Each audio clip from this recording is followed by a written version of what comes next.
with more touchdowns and incompletions. Both of Jameis Winston's touchdowns had at least 40 yards of air distance. You see that arm power there. The Saints had 2 passing touchdowns with 40-plus yards of air distance in the last 2 regular seasons combined, tied for fewest in the NFL. If you want to see the difference between what we saw with Drew Brees and what Jameis Winston's skill set can bring to this offense, you definitely saw that yesterday. Adam, where do we stand with the Saints quarterback situation at the moment? Listen, Laura, I think Sean Payton wanted Jameis Winston to make a move last night, and that's exactly what happened during the game. Jameis Winston came out and played about as well as you could have expected. The Saints went into the game wanting to play Jameis Winston about 22 plays.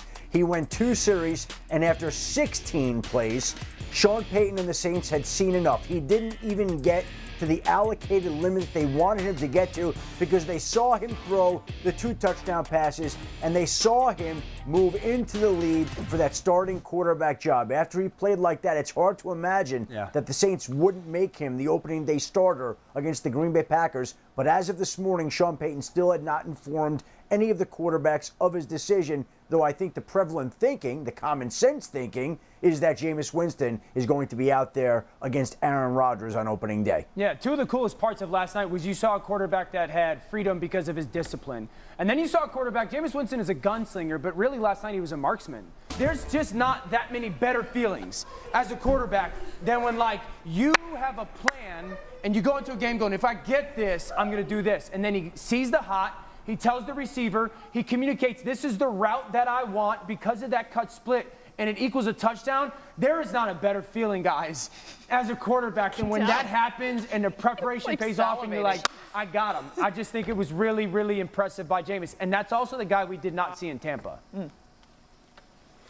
I'm still trying to figure out what the hell a drop of sunset is, because I got that. I got it. Just slowly drops I like it. I like it. Slowly drop Very it in poetic. there. I love it. I love it, man. Listen, here's the deal. These quarterbacks, like, let's have some reality, right? Like, these quarterbacks are not in the same stratosphere when it comes to playing the position when one is playing at a high level and not turning the football over. And obviously that's been the caveat we've talked about with Jameis Winston. But along with that, it's very important to point out how dynamic Jameis Winston was the season he threw the 30 interceptions. Let's go to the other side, 5,100 yards, 20-plus 20-plus plays through the air during that season. That was also number 1 in the league. Now he's took a year off.